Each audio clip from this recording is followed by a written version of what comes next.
Okay, lecture 25. You can see this line here because I had to recopy a paper that I had been working on. I had 3 tries at this, and I just about quit teaching because of it. So I settled down, and I'm making another go at it. Okay, so let's take a look here. Calculating empirical formulas. A compound contains 64.81% carbon, 13.6% hydrogen, 21.59% oxygen. It's important to use values that you know will work out. That's why I go to other sources, and the source that I went to, instead of having 3 significant figures, has 4. So that's why we have these. But the formulas have to work out, so I can't just throw in any numbers. They have to be very particular ones. Normally I just make them up myself. Now we have the percentages. What is the empirical formula? Well, the empirical formula is going to be CX, HY, OZ. X, Y, and Z will be whole numbers, and they represent moles. Well, our masses here are these percentages are mass percents. So we're going to end up with grams of carbon, hydrogen, and oxygen. We have to convert to moles, and then we find the empirical formula. So they give us percentages. Percentages of what? We could use any mass that we want, but why not use one that will make it easy on us? So we're going to use 100 grams. And you can see why this is the case. And 100 grams of our sample. Carbon is 64.81% for no matter what mass it is, whether it's 1,000,000 grams or 0.00753 grams. So let's use something that will make our lives very easy. Always convert back to the fraction before you use that information that you get from the percentage, and this is 64.81 grams of carbon. Looks very similar. So if we use 100 grams, that just allows us to get very simple answers. We end up with 13.6 grams of hydrogen, or allows us to get the answer very simply. And so we do have 100 grams, just to go through the whole thing here. And this is 20.2159. And so using 100 grams gives us these masses right off the numbers. We don't have to even consult the calculator. But you don't need to use 100 grams. If you want to use 222 grams, go ahead. You're going to end up with the same answer. You're just going to have a little extra work to do, especially on this first step. Now we have the grams of carbon, hydrogen, and oxygen, but the atoms have different relative masses, so we can't use these grams as part of the formula. We have to convert over to numbers, and that's what we're going to do next. We're going to convert. I have 64.8 grams of carbon. 12 grams of carbon is 1 mole. So convert each of these to moles. And at 13.6 grams of hydrogen, this is going to be very simple. We assume it's, so this would be 13.6 moles for hydrogen, very easy one, and then 21.59 grams of oxygen, 16 grams of oxygen, 1 mole of oxygen. See, I'm only using 3 significant figures, so that gets rid of that 4th one there, and this is 1.35 moles of oxygen, and then this is 5.40 moles of carbon. Okay, so our answer, then, our formula, could be left in this form, because that is the relative amounts of, actually that's the ratio of the carbon, hydrogen, and oxygen. For every 5.4 moles of carbon, there's 13.6 moles of hydrogen and 1.35 moles of oxygen. But that's only for ratios of moles. If we want the formula for one, empirical formula for one of these molecules, we need to have these as whole numbers. And the other reason we want them as whole numbers is that it's just easier to look at and get information out of. But there's nothing wrong with these ratios. The ratios are correct. And what we end up with is, if I can squeeze it in here, C4, H10, I'm just going to leave it like this. Now, it came out to be H10.07. So this is experiment. These percentages we got from experiment, and then we have rounding errors. So a lot of times you won't get exactly an integer. You're going to get something very close. But obviously, the thing that you would round to, since it has to be a whole number, would be 10. So that's our answer there. Let's look at this guy. Again, we have 27 0.37% sodium of what? If it's 100 grams, that means we have 27.37 grams of sodium. And that's only because I use 100 grams. It makes our lives easier, but you can use any mass that you want. And then we have 1.20 grams of hydrogen, 14.30 grams of carbon, 57.14 grams of oxygen. Converting this to, this is 23 grams of sodium, 1 mole. And this comes up to be 1.19 moles of sodium. So just taking the percentages, change the mass, and then to moles. We have to be in moles because moles are the what those subscripts are in the formula. And you can see I'm sometimes I abbreviate here. This should be 1.00. That's fine. It's 3 significant figures. 12.0.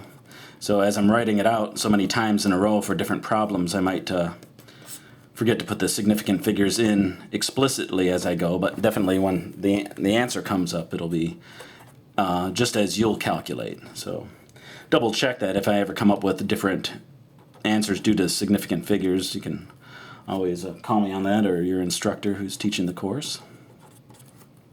And then this is 3.57 oxygen. Okay, first you can see that these are almost exactly the same. 1.19 and 1.2 are less than a percent off from each other. So we can see that these, it's really 1 to 1 to 1 for the ratio, but let's do it out here. So we have sodium 1.19, hydrogen 1.20, carbon 1.19, and oxygen 3.57. So if we divide by the smallest number, oops, this is going to be approximately, these are exactly 1. This is going to be almost exactly 1. What does it come up to be? 1.2. Comes up to be 1.008. Yeah, that's definitely 1. It has to be a whole number, so you have no choice. And then we have C, and then 3.57 divided by 1 point. I think that's exactly 3. Yep. So there's our empirical formula. And since it's an ionic compound, the empirical formula has to be the ionic compound formula. So that is sodium bicarbonate. Okay. Make sure I have everything on there. Now, 3. This actually is another form of the problem, but it's actually a pretty simple form of it because we don't get percentages. They've already given us the masses. We have 30 grams, and they've determined that there's 5.53 grams of sulfur, 24.47 grams of chlorine. If you add those up, you get 30 grams. So this is we've started at the second step of those problems we just did. We didn't have to do the percentages. They've already given us the masses. So the big thing that happens for students is they start out with this thinking these were percentages. They take a bunch of time before they realize, oh, it was simpler than they thought. So just be careful. And sorry I keep doing that, but we have chlorine. This would be 1.00 moles of chlorine. And this comes up to be 0.172 moles of sulfur. And this comes up to be 0.689 moles of chlorine. So our formula is sulfur S 0.172, Cl 0.689. Those ratios are correct, but we need to have them in their as the smallest integers. Smallest positive integers. And so this is going to be S1 Cl and 0.689 divided by 0.172 is 4.0058. And since it has to be an integer, it has to be 4. So don't let that throw you. We're going to get this course and the next course we get into that kind of thing where we have a lot of experimental error, a lot of rounding to do, so we're going to end up never quite getting exactly the perfect number like we do in the lower level courses. We have And that's just how it is in reality. So we have, this is fairly easy. We have the masses of hydrogen and oxygen.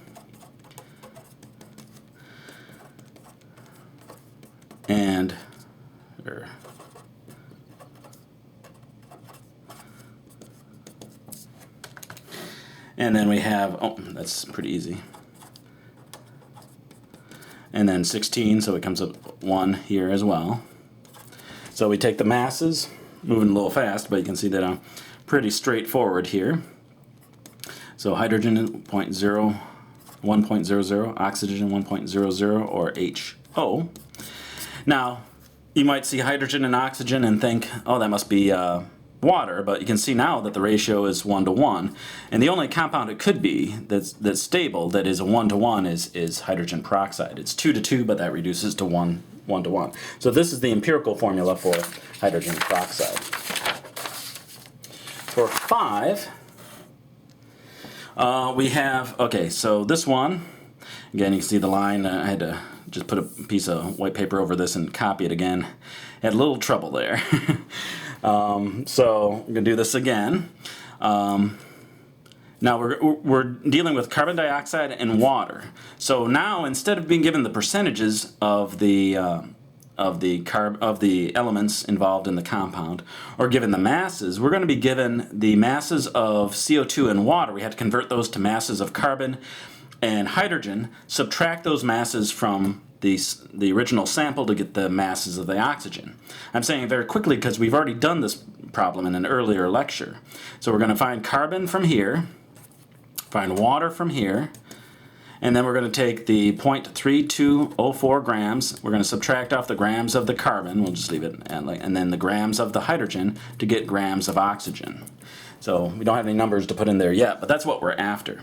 So we have 1.1 gram of CO2.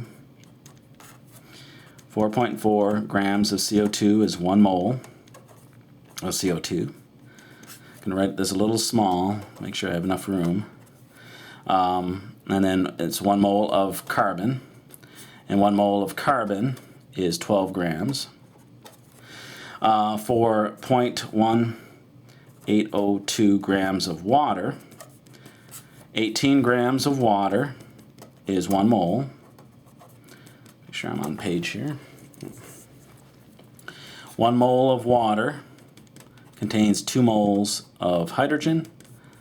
These are exact. This should actually be point. And it's just out of habit. It's understood that if you have this down here as a 3 significant figures, that's what you have at the top. But I'll try to be better about this. And then 1 mole of hydrogen is 1 gram of hydrogen. And so we end up with 0.3 grams of carbon and 0.02 grams of hydrogen. Now, we know how much, we know that, so that's the number goes here and here. So 0.3204 minus 0.300 grams, and then also minus 0.2. What we end up with is 0.0004 grams. Now you might see that as the mass of the oxygen, but if you do out that, you'll end up with a formula that's C1000H800 oxygen 1. I don't write it down because I don't want anyone to mistake it for the right answer. This is approximately 0. How you so well? How do I know that? So, well, first it's below the significant figures you already have. You only are going out to the tenths place, so you should round to 0. But if you do it out and you end up with a formula that's just outrageous, it's thousands of carbons and hydrogens. You've done something wrong. Your empirical formula usually will have less than 20 carbons if it's an organic compound. So what that means is that there's 0 grams of oxygen. So it's only carbon, naphthalene is only carbon and hydrogen. And the more you know these formulas, you know that was true. I mean, you can definitely check that since I give you the name. But because there's no oxygen, and this is approximately 0, that means there's no oxygen. So we just have C and H. Now, we had to put numbers here, but since we're in grams, we have to convert back to moles. Kind of a bummer, but this is the way it has to be done. So we first find the masses to determine the mass of oxygen, and it turns out we didn't need to know that, but we had to find out. And this comes up to be 0.025. Then we have 0.02 grams of hydrogen.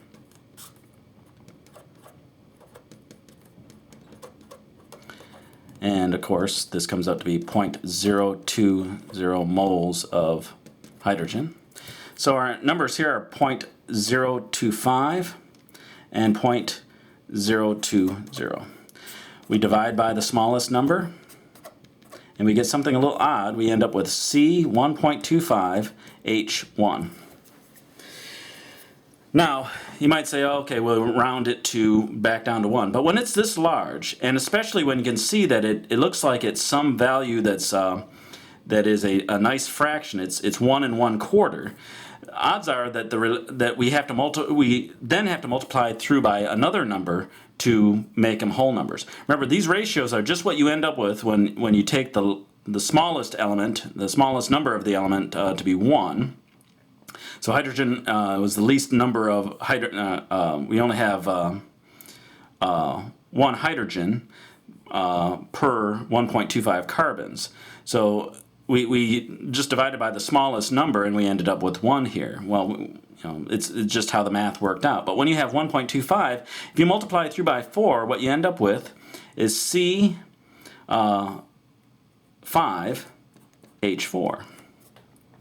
So if you have 1.5, that you multiply through by 2. If it was 1.33, multiply through by 3. If this was 1.025, well, then you round to 1. But when it's a fairly large fraction, see if there's some other number you can multiply through by to get whole numbers. So it's a little tricky, but usually it's 1.5, 1.33, or 1.25 that you come across that you end up having to multiply through. So that ratio that we find is just based off of making the smallest number 1, but that doesn't mean that that's the correct ratio of integers, and since this is not an integer, we have to go that next step. All right, so we have 1 gram of alcohol was burned to produce 1.913 grams.